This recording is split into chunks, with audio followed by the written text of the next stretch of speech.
This is me. I'm Kristin Mathis. I am an occupational therapist. I'm a former preschool teacher, former ECI interventionist, a former foster mom, and a mom to 5. This is a picture into my life.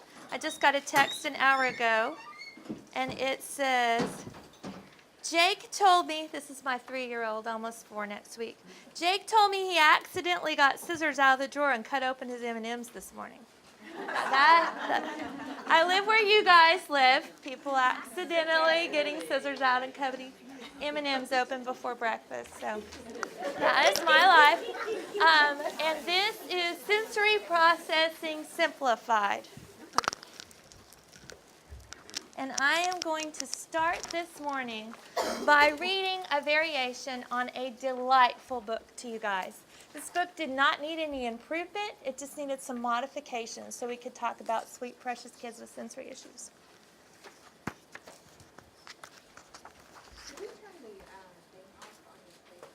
Yes. Which is this one or this? Do you want me to shut this down? I don't think that'll work. I think it's the... Yeah, because the words are on your face. Oh! It might be confusing. Maybe it was a test. Lovely. See if we went into sensory overload. Just No. Well, that would be cool, wouldn't it? That'll be better. Yay. Then we won't see it. Okay, would you help me turn it back on in a minute? Okay. Fabulous. Better? Still bad? Still bad. Good. Okay. I am not good with tech. Okay. Here we go. Alexander and the terrible, horrible, no good, very bad sensory day.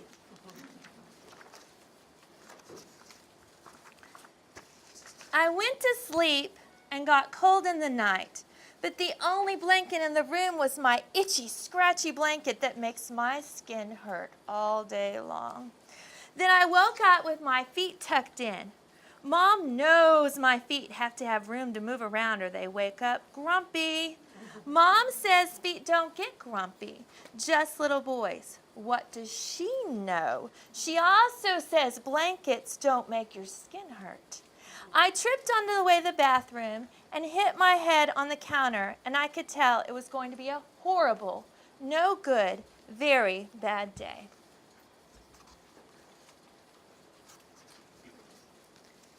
At breakfast, Mom had bought the gushy frosted flakes that aren't really frosted flakes and do not have a tiger on the box. I love the tiger frosted flakes. I do not like the gushy plain box frosted flakes. Mom says they're the same and maybe likely made in the same factory and just put in different boxes. I want my kind in my box. I think I'll move to Australia. In the car, I couldn't get my seatbelt buckled because every time I pull on it, it pulls back and gets stuck. Mom says not to pull so hard and just go easy. It kept getting stuck, and then my brother had to buckle it for me, and then he giggled. I was wiggling my feet, and then my mom got mad and said to quit kicking her seat. I wasn't really kicking it, but she used my middle name and everything. I could tell it was going to be a terrible, horrible, no good, very bad day. At school, Mrs. Dickens wore her squeaky shoes and her stinky perfume. I guess she doesn't agree. She said if you can't say something nice, to not say anything at all. My mom says that too, especially when I tell her how stinky other people's houses are and exactly what they smell like. At singing time, the music teacher said I sang too loud. It didn't sound too loud to me. I could tell it was going to be a horrible, no good, very bad day.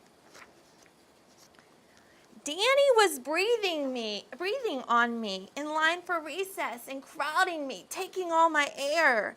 At our school, you can't punch someone, even if they're breathing on you and taking all your air. You're also not supposed to yell, "I hope you sit on a tack," I could tell it was going to be a terrible, horrible, no good, very bad day. At lunch, my milk was too warm, and the sandwich was too cold, and the blueberry muffins had real, ishy, squishy blueberries in them. Yuck! And Albert's apple munching was very, very loud. And I'm the one who got in trouble for putting my hands over my ears and yelling, "Be quiet!" Philip's mom packed him pickles again. The smell of his icky pickles made my ham sandwich taste like icky pickles smell. It was a horrible, terrible, no good, very bad day. That's what it was. Because after school, my mom took us all to the dentist. Those awful sounds made my teeth hurt, and my eyes hurt, and even my fingernails and my hair hurt. I told them I didn't like mint, but they used mint to clean my teeth. The lady with the stickers said no one had thrown up on her shoes before and didn't give me a new toothbrush or a sticker. They also said I had a cavity and had to come back next week and they'll fix it. Next week, I said, I'm going to be in Australia.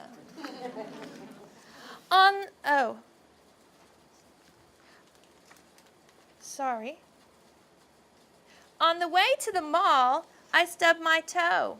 My brother said, "Smooth move, X-Lax." And when I tried to kick him, he moved, and I fell right down in the sticky, icky mud puddle. I grabbed his shirt to make him apologize, and Mom came back and scolded me for being all muddy, like I like it, and for fighting. I am having a terrible, horrible, no good, very bad day, I told everyone. No one even answered.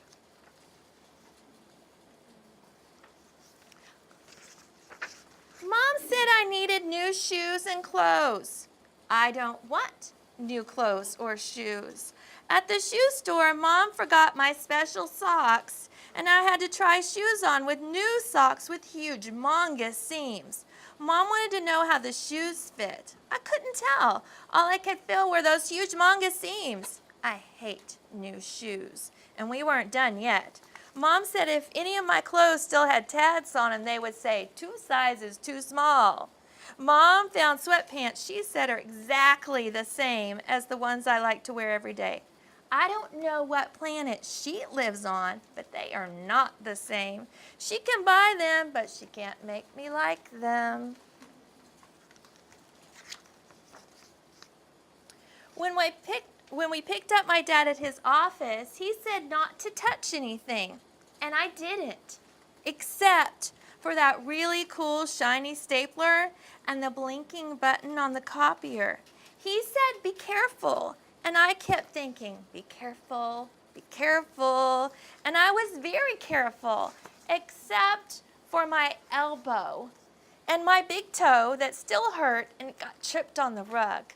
My dad said, "Please don't pick him up anymore." And real quietly he said something. I think it was about Australia. It was a terrible, horrible, no good, very bad day. My meat was touching my vegetables, and my brother was kicking his chair, and my chair was too far back, and I spilled soup in my lap. I hate spilling soup in my lap. When I scratched my nose, I got food all over my face. Then when I wiped it off, somehow food got in my hair. My mom said to try not to eat so messy. She sent me to the bath. I hate taking a bath. I also hate taking a shower and the way the water gets in my ears and the shampoo always gets in my mouth. My mom says it's my choice, but that not taking either is not a choice. She likes to pretend to be fair. The bathtub was too cold and the water was too hot. The towels were itchy, scratchy as always, and I couldn't use them. She said not to dawdle and made me put on my pajamas before I was totally, absolutely dry. Mom said they weren't wet, but that my back was just a little damp. I hate soaking wet pajamas. insects outside were making noise, and my brother's creak, creak bed kept me awake. Mom said not to yell and that she couldn't hear anything except my complaining. It has been a terrible, no good, very bad day.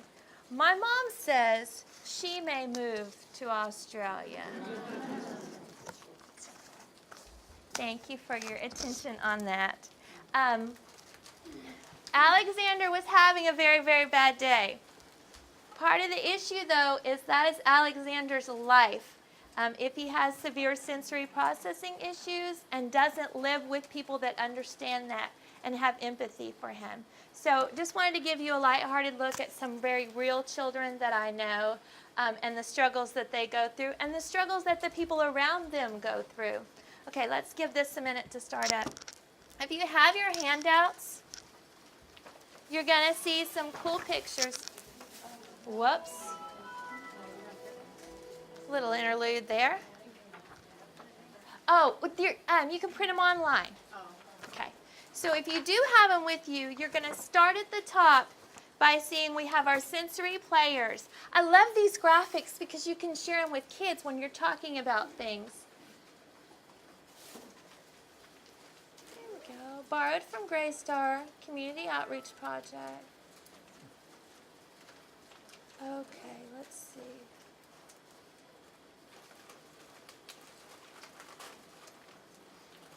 We're almost back online.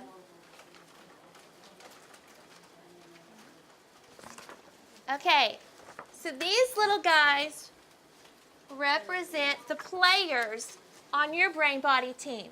Your brain and your body are so connected that we couldn't even divide it out. We're just going to call it a team.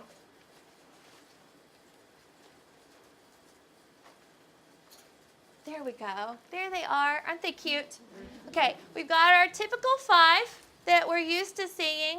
Visual, auditory, gustatory, olfactory, and tactile. And I've got 2 new guys here for you, and they're very important.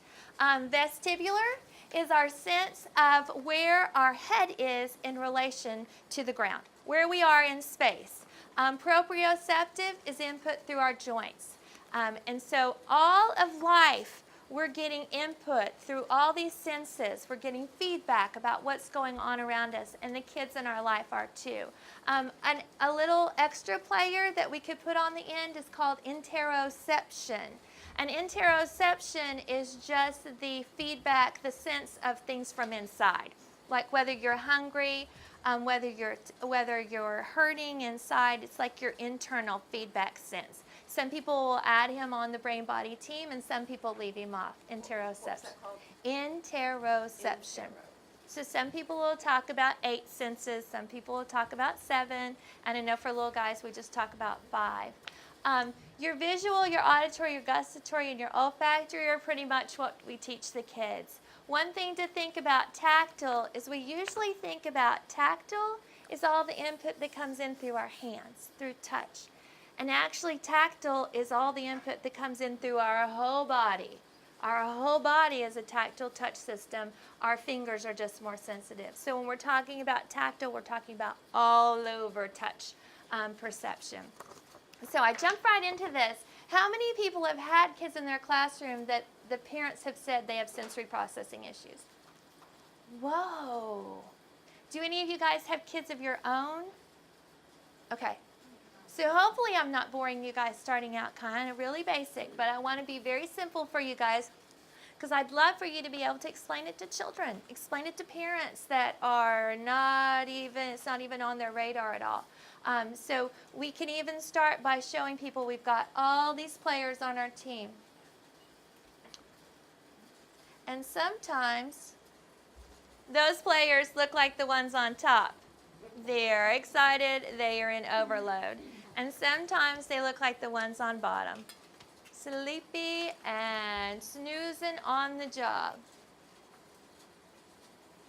And when we have issues, and we call it sensory processing disorder, we can group that into several different categories. And this is you'll see different groups will divide it into different ways, but this is my favorite and probably the most popular from Lucy Jane Miller. of dividing sensory processing disorder into the three: sensory modulation disorder, sensory discrimination disorder, and sensory-based motor disorder. But it's the bottom layer that we're interested in because that's where the kids are going to be. Our normal sensory system reacts to sensory input by saying, oh, okay. Oh, okay. I take it in. If it's important, I deal with it. If it's something dangerous, I react. If it's something to ignore, I ignore it. Oh, okay. The problem is a lot of the sensory systems of the kids that we're dealing with, their sensory system is not saying, oh, okay. They're not just having a random, horrible, no good, very bad day. Their sensory system is giving them a different message than, oh, okay. If your sensory system is most often saying, oh, no, even to things that are not at all dangerous, that are perceived as a danger and something to set in our survival, fight, flight, or freeze mode, that is our first little block down there on the left, our sensory over-responsivity. Those are the kids whose system says, oh, no, and they're our sensory avoiders. Our next group is the sensory under-responsivity. Their system doesn't say, oh, okay, either. Their system says, ho hum, if it's awake enough to respond. Ho hum. Oh, thank you. Thank you. They are our sensory disregarders. Ho hum.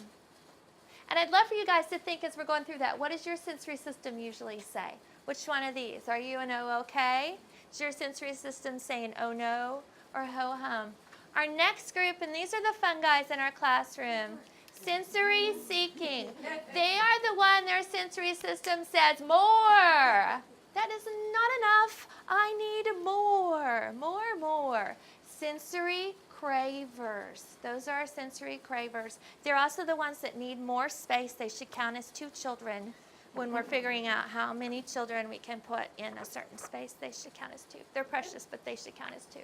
Okay, and then next we have our postural disorder. Those are our kids that their sensory system says don't want to. Don't want to. I'd like to just stay here. And there are sensory slumpers.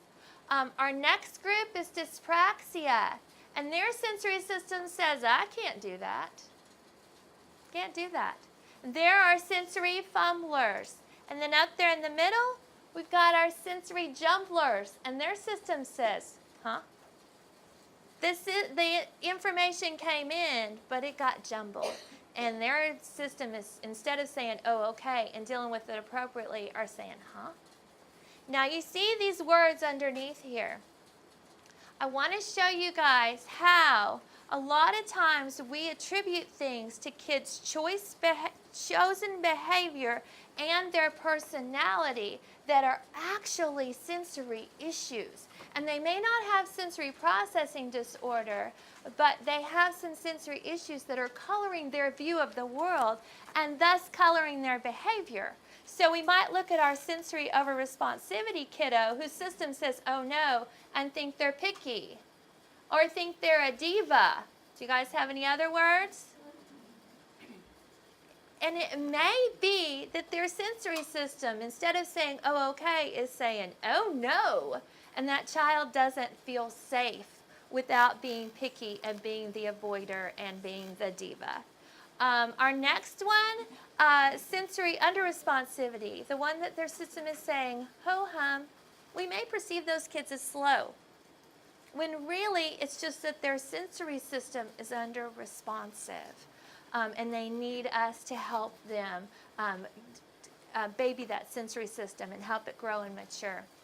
Hey, our next group, those sensory seekers, wild, out of control. There are kiddos that get diagnosed with ADHD or ADD or whatever we're calling it this week that are just sensory seekers, just pure and simple sensory seekers. The next group, those don't want to kiddos, it's not that they don't want to. Their sensory system is not providing them the feedback they need, and we may perceive them as lazy. and not trying. Those dyspraxia kids, oh, messy, messy.